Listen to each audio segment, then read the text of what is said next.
What is up, Watch fam? Happy Saturday, and welcome to this week's episode of ASKTNH Live. I am Christian from Theo and Harris, and today we're going to be jumping into a bunch of watch-related live questions with our friends on Instagram. So let's do it.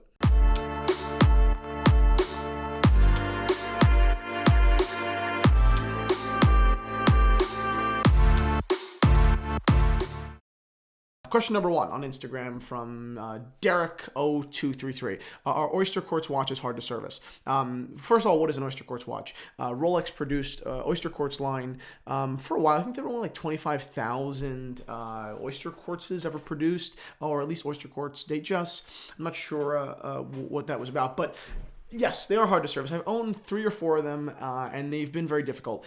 It's come to the point where unless I am really confident, put it this way, I'll buy a Datejust that I know needs work. It's fine. It's not a big deal. I can take care of it. You know, a Datejust that needs a full service isn't a big deal.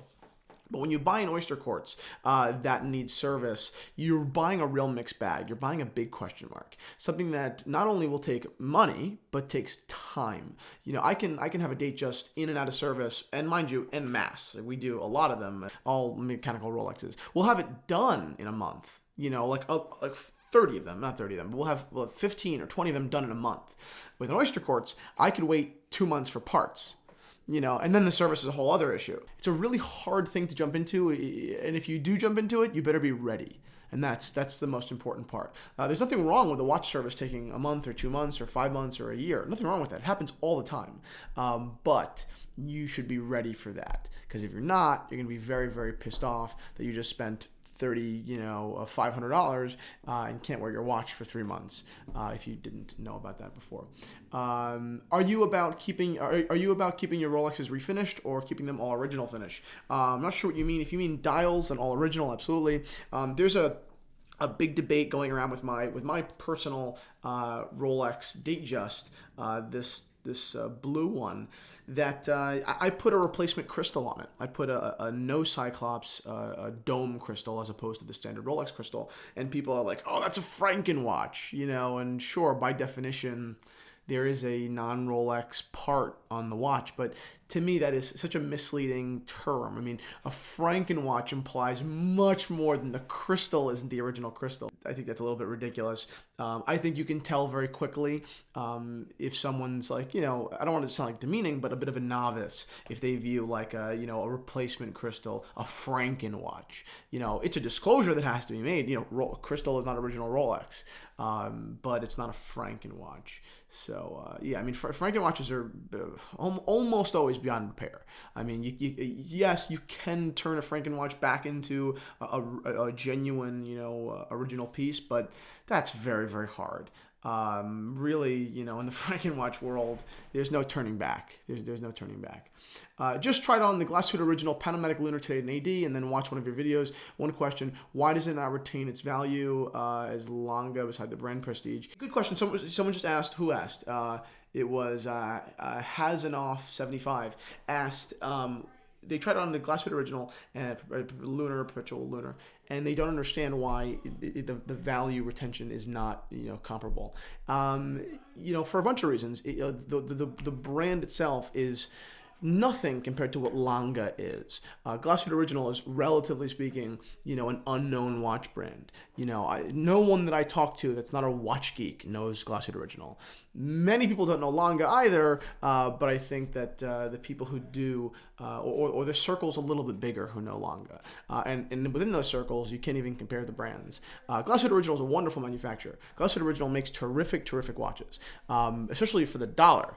But if you really, you know, look at the watches side by side, you look at the Panomatic Lunar and you look at the Lange 1, it's very different. In many instances, the movements that the Glashutte original are using have been appropriated for these new cases. Langes are not. You know, you can basically tell that all of these Lange movements are literally made particularly for this watch. Whereas the Glashutte original, they really do have a habit, bad or good, of you know, reusing movements that don't really fit in cases. That's just one example. But if you think about it, you know, not developing a new movement saves them hundreds of thousands of dollars. You know, that's a really big deal. So that, you know, that space between the movement and the case, you know, when you look at a case back, you know, like look at Patek with their Calatravas, you know, why hasn't Patek developed a larger movement for their Calatrava? It's an expensive watch. It's Patek Philippe. I would expect that they would. You know, when Lange's Saxonia, obviously a shiny example of a movement that really is appropriate for the case. And then Patek's, you know, Calatrava isn't. You know, Patek's Calatrava is a movement that, yeah, works in the watch. It's kind of lame, you know. To me, that you know, and I love the Calatrava, but to me that is a drawback, you know, that they haven't developed a new larger movement for that watch, especially considering they're going to be making this watch in this size for forever probably. This isn't like a, you know, a special edition enlarged watch. Would you ever consider guests on your show to review a collection? Good question. If you guys don't already know, we do collection reviews on the Theo and Harris Watch channel. Every Wednesday. Yes, I suppose. I mean, it would really become a lot like Talking Watches, of course, which is awesome, you know, no doubt.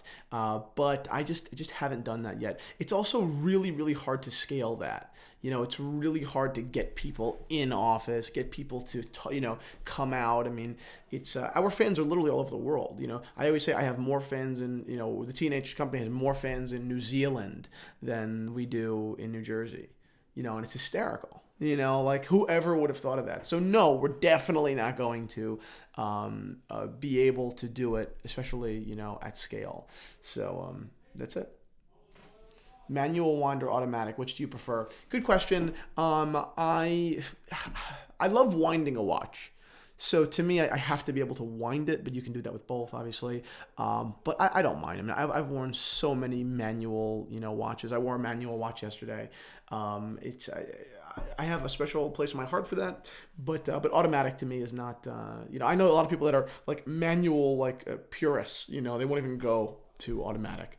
To me, it's not my style. But I also think that people that, you know, like automatic that won't go manual because, oh, I hate winding my watch.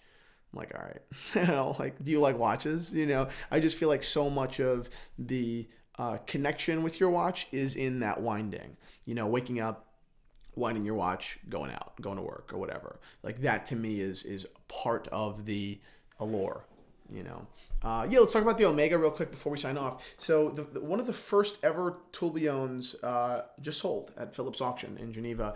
It sold for $1.43 million, you know, fees included, and that is the most expensive Omega in history. It's a lot of money, guys. It's $1.5 million, you know, for a watch that flies way under the radar, and that's so interesting.